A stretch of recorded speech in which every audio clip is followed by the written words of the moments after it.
السلام علیکم ورحمۃ اللہ وبرکاتہ۔ آج ہم ایک اور ویڈیو کے ساتھ حاضر ہیں آپ لوگوں کی خدمت میں۔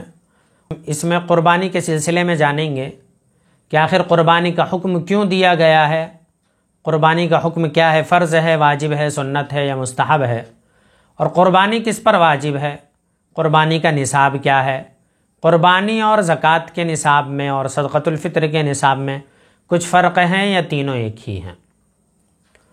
تو سب سے پہلے جانتے ہیں کہ قربانی کا حکم کیوں دیا گیا ہے۔ قربانی کا حکم یہ ایک پریکٹس ہے، ایکسرسائز ہے، مشق ہے۔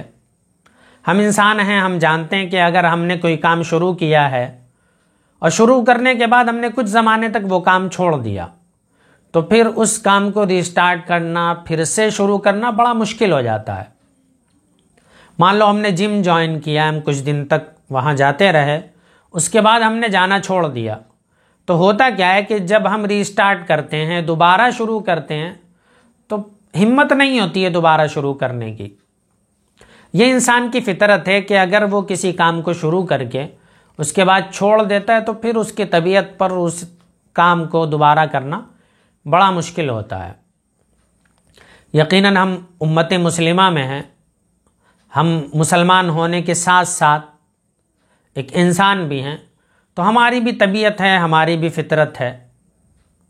اب چونکہ ایک حکم ہے کہ ہمیں جب ضرورت پیش آئے دین کے لیے، ملک کے لیے، اپنے مذہب و ملت کے لیے، ہمیں جان مال ہر ایک کی قربانی دینے کے لیے ہمیشہ تیار رہنا ہے، تو کہیں یہ مشق ہم سے چھوٹ جائے اور ہمارے اوپر یہ کام کرنا، یعنی اپنی جان مال کی قربانی پیش کرنا، ہماری طبیعتوں پر کہیں وقت پڑنے پر مشکل نہ ہونے لگے، اسی چیز کو سامنے رکھتے ہوئے قربانی یہ امت محمدیہ کے اوپر لازم ہوئی ہے۔ میں یہ نہیں کہہ رہا ہوں کہ قربانی کے واجب ہونے کی صرف یہی ایک وجہ ہے۔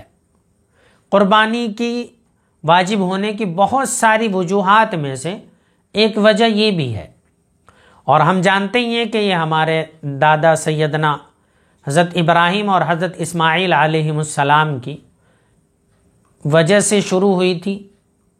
ہم نے مستقل واقعہ سنا بھی ہوگا، دیکھا بھی ہوگا۔ تو خیر، اب ہم جانتے ہیں، آگے چلتے ہیں کہ قربانی کا حکم کیا ہے، یہ فرض ہے، واجب ہے، سنت ہے، مستحب ہے، کیا ہے؟ تو اس کا جواب آسان سا ہے کہ قربانی کرنا واجب ہے۔ تو قربانی کے واجب ہونے کے مزید بہت ساری تفصیلات ہیں، اگر آپ لوگوں کو وہ تفصیلات بھی جاننا ہے تو ضرور بتائیے گا، میں انشاءاللہ اگلی ویڈیو بناؤں گا۔ اب اگلا سوال ہے کہ قربانی کس پر واجب ہے؟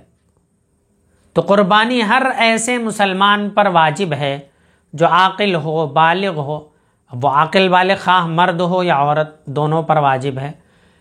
ایک اگلی بات کہ آزاد ہو، کہ جو غلام ہوگا وہ خود کسی چیز کا مالک نہیں ہوتا، اس کا آقا اس کا مالک ہوتا ہے، تو وہ خود کیسے کسی چیز کا مالک ہو سکتا ہے؟ تو اسی لیے غلام پر قربانی واجب نہیں ہے۔ اور ایک سب سے اہم شرط یہ ہے کہ وہ مالک نصاب ہو، نصاب کا مالک ہو۔ نصاب کسے کہتے ہیں؟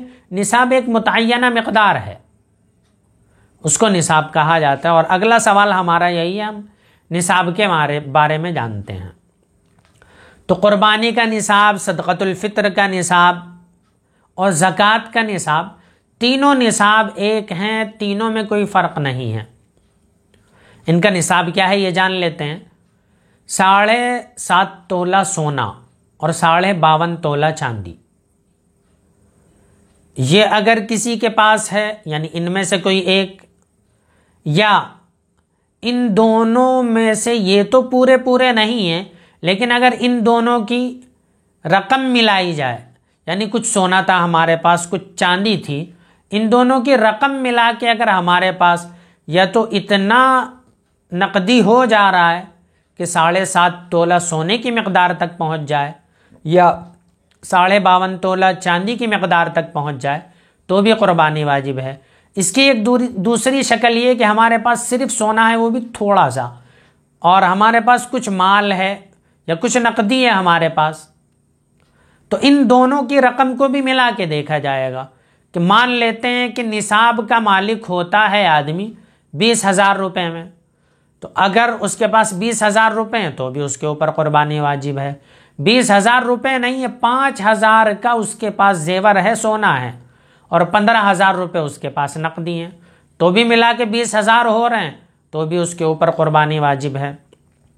یا مان لیتے ہیں کہ اس کے پاس سونا بھی نہیں ہے، چاندی بھی نہیں ہے، اور اس کے پاس نقدی بھی نہیں ہے، لیکن اس کے پاس تجارت کا مال پڑا ہوا ہے، کاروبار کا مال پڑا ہوا ہے، جس کی مقدار 20,000 روپے کی ہے. یعنی اگر اس کو ہم نقد میں جوڑیں تو وہ 20,000 روپے کا بنتا ہے. تو ایسی صورت میں بھی قربانی واجب ہے. خلاصہ یہ کہ ہمارے پاس کسی بھی طرح سے جوڑ کے جو زائد الضروریات چیز ہیں، جو زندگی کی ضروریات میں شامل ہیں، مان لو ہمارے پاس مکان ہیں، کپڑے ہیں جو ہم استعمال کرتے ہیں، تو یہ تو ضروریات زندگی ہیں، یہ تو نہیں جوڑا جائے گا. لیکن اگر ہمارے پاس دوسرا ایکسٹرا کوئی مکان ہے، یا ہمارے پاس کچھ ایسے کپڑے جنہیں ہم یوز نہیں کرتے، یا ہمارے پاس دوسرا سامان ہے کسی طرح کا جو ہم عموماً یوز نہیں کرتے، تو کسی بھی طرح سے سونے کا کوئی حصہ ہو یا چاندی کی کچھ مقدار ہو یا ہمارے پاس کچھ نقدی ہو، یعنی کسی طرح سے بھی ملا جلا کے ہمارے پاس اگر 20,000 روپے، میں 20,000 روپے نصاب نہیں بتا رہا ہوں، میں نے مثال کے طور پہ لیا ہے اسے، تو اگر ہمارے پاس 20,000 روپے ہو جا رہے ہیں تو ہمارے اوپر قربانی کرنا واجب ہوگی. اب آگے چلتے ہیں اور جانتے ہیں کہ قربانی، زکوٰۃ اور صدقۃ الفطر کے نصاب میں کوئی فرق ہے یا نہیں. تو اس کا جواب یہ ہے کہ ان تینوں میں کوئی فرق نہیں ہے. صرف فرق ایک چیز کا ہے کہ زکوٰۃ میں ہمارے پاس جو مال ہے، مال کی وہی 3-4 شکلیں جو میں ابھی بتا کے آ رہا ہوں، کہ ہمارے پاس جو مال ہے وہ ہمارے پاس سال بھر رہا ہو. یعنی جیسے جنوری میں ہمارے پاس 20,000 روپے ہوئے، 20,000 پھر میں یاد دلا دوں آپ کو، یہ کوئی نصاب کی مقدار نہیں ہے، میں اگزامپل کے طور پہ اسے استعمال کر رہا ہوں. مان لو ہمارے پاس 1 جنوری کو 20,000 روپے ہیں، پورا سال گزر جاتا ہے، پھر ہمارے پاس 1 جنوری تک وہ 20,000 روپے رہتے ہیں. مان لو ہم نے کچھ خرچ کر لیے لیکن پھر آ گئے، یعنی ایوریج لیول پہ ہمارے پاس 20,000 روپے سال بھر رہے ہیں، تو اب ہمارے اوپر اس کی زکوٰۃ ادا کرنا واجب ہوگی، اس لیے کہ ہمارے پاس سال بھر یہ روپیہ اور مال رہا ہے. تو صرف زکوٰۃ کے لیے اس مال کے اوپر سال بھر گزرنا شرط ہے، باقی نہ تو صدقۃ الفطر میں سال گزرنا شرط ہے اور نہ ہی قربانی میں. یہاں تک کہ اگر تیسرے روز، یعنی قربانی کے تیسرے روز جو آخری دن ہوتا ہے، اس روز اگر عصر کے وقت بھی کوئی شخص صاحب نصاب بن جاتا ہے، مالک نصاب بن جاتا ہے، یعنی اس کے اوپر کہیں سے پیسہ آ جاتا ہے، یعنی 20,000 روپے ہم اگزامپل ہی لے کے چل رہے ہیں، 20,000 روپے آ جاتا ہے، تو ایسی صورت میں بھی اس کے اوپر قربانی کرنا واجب ہوگی.